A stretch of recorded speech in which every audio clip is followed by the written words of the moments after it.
Every kid in this show is real. Every story is true. And everything you're about to hear really happened. In the summer of 2009, 4.5-year-old Mikaila Ulmer was outside a library in Austin, Texas, when she noticed a flyer advertising something called the Acton Children's Business Fair. Now, Mikaila had no idea what a business fair was. She just saw the word fair. So, naturally, she wanted to know if there would be rides or maybe games. Her mom explained that this was a different kind of fair. Kids would come up with something of their own, set up a little stand, and try to sell it. Well, Mikaila immediately wanted in. So her mom signed her up, which was amazing. Except there was a fairly important part of this plan Mikaila had not figured out yet. She had nothing to sell. The fair was about 5 months away, though, so there was plenty of time. And in Mikaila's house, making things and working for things was already pretty normal.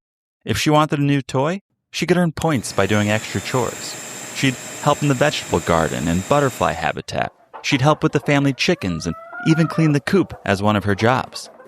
So Mikaila went to work making stuff, trying to figure out what she'd sell at this fair. She tried flowers pressed into Play-Doh, bracelets, glitter slime, painted rocks, even lip balm. But none of those ideas really became the thing. But then one day, while Mikaila was busy trying to figure out what she could make and sell, something happened outside that seemed to have absolutely nothing to do with the business fair itself. Mikaila got stung by a bee. It hurt, so her parents put aloe on the sting and the pain settled down. And that probably should have been the end of it. Except less than a week later, she got stung again.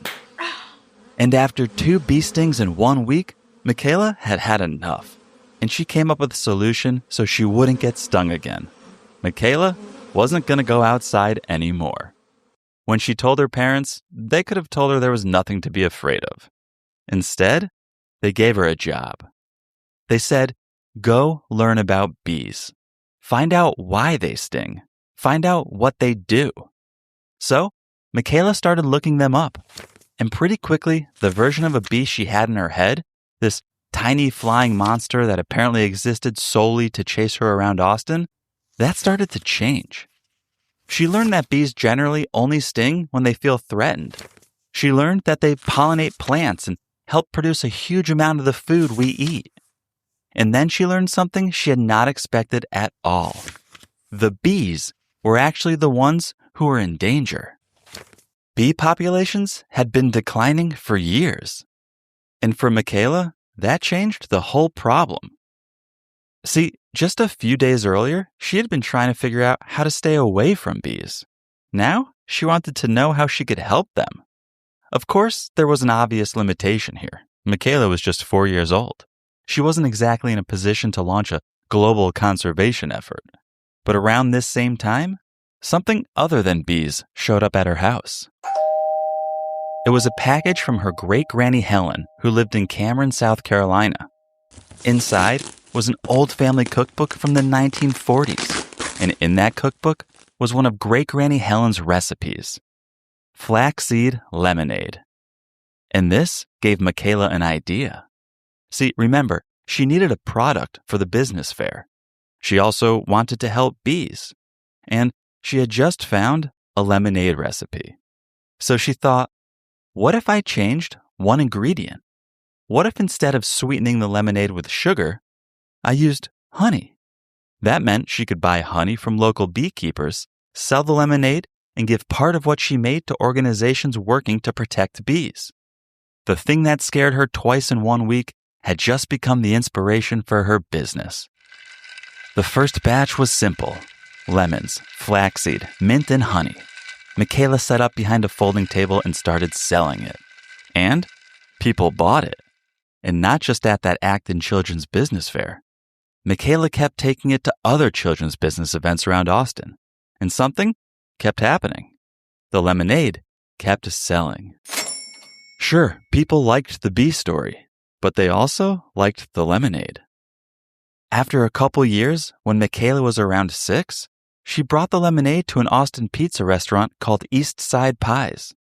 The owner, Mike, liked what she was doing enough to give her an opportunity. There was just one catch.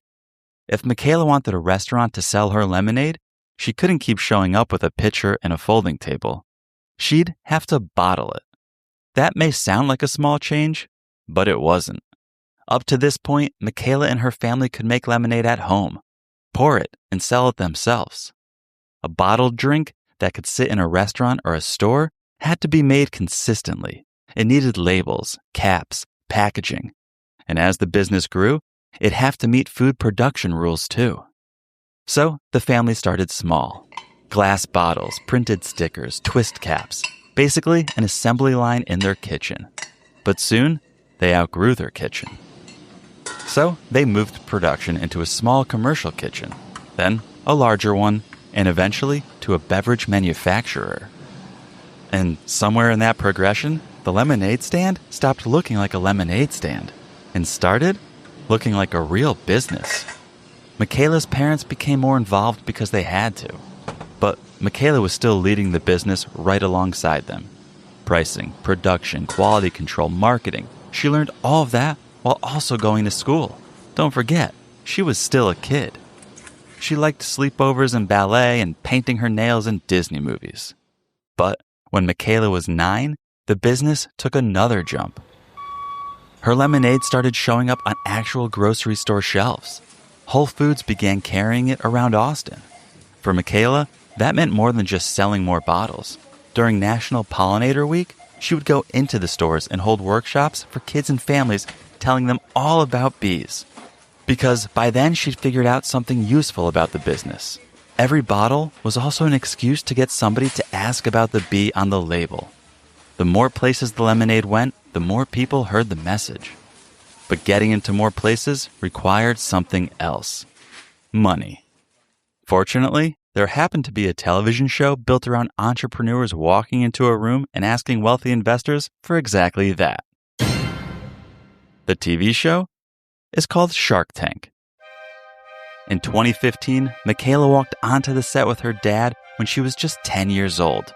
Waiting for her were 5 adult investors who had heard thousands of business pitches. Mikaila told them about Great Granny Helen's recipe. She told them about the bees. She explained the company.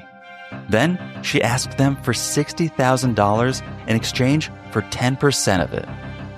If you do the math on that, Mikaila was telling the sharks that her lemonade company was worth $600,000. Well, the sharks started doing what sharks do. They asked about sales, cost, distribution, competition. And one by one, they said no. Kevin O'Leary was out. Robert Herjavec was out. Mark Cuban was out. Lori Grenier was out.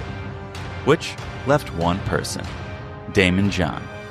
John was interested, but he wasn't going to give Mikaila the deal she had asked for. He offered the full $60,000, but he wanted 25% of the company. And he wanted his distribution partners to be able to help get the lemonade into more stores. Well, Mikaila accepted. Pretty amazing. The lemonade stand that had started because a 4-year-old got stung by 2 bees now had an investor from Shark Tank. After that, things started moving much faster.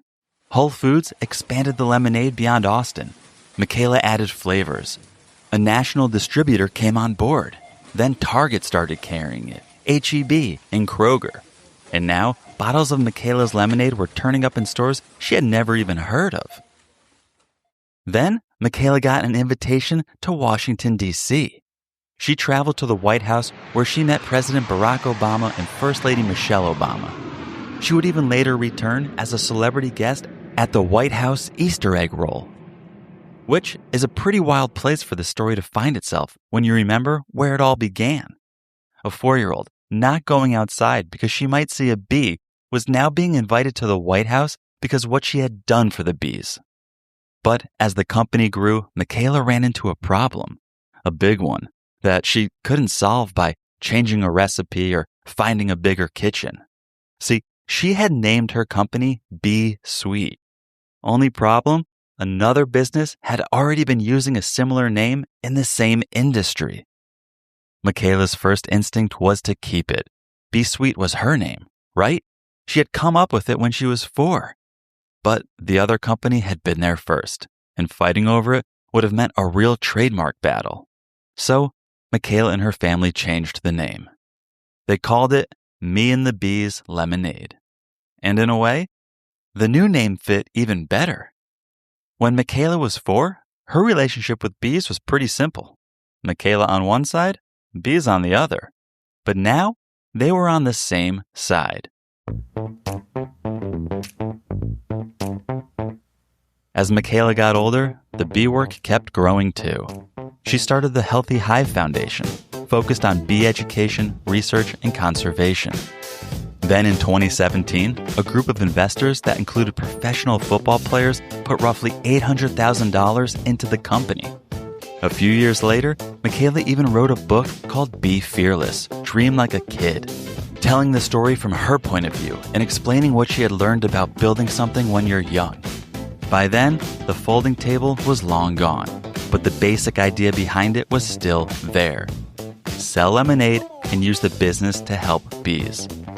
Years later, Mikaila went to Emory University on a scholarship while continuing to work on the company and speak to kids about business and conservation. And then, one of the earliest pieces of her story came back around. See, back in 2009, before the recipe, before the bottles, before Shark Tank, Mikaila had signed up for Lemonade Day in Austin, one of the programs that helped give her a place to try the idea. Now, in 2024, Lemonade Day National asked Mikaila herself to join its board of directors. Pretty cool, right? The kid who once needed a place to set up her first stand was now helping lead the organization that gives other kids a place to start. So, if you go all the way back to the beginning, the part of Mikaila's story that matters most happened before anyone bought a bottle. She got stung by a bee. Then, she got stung again. She got scared enough that she didn't want to go outside. But her parents gave her a very small assignment. Learn about the thing you're afraid of. That didn't magically make the bees disappear. It changed what Mikaila saw when she looked at them. Once she understood them, she noticed they had a problem of their own. That problem gave her an idea. The idea gave her something to sell. And that little business gave her a way to keep helping the thing she had once been trying to avoid. This has been another episode of The Kid Who Did What? Everything in today's episode comes from documented accounts of Mikaila Ulmer's story. From her first lemonade stands in Austin to Shark Tank, the White House, and the company she built around helping bees. Parents, you'll find our sources in the show notes. Thanks for listening, and we'll see you next time for another episode of The Kid Who Did What?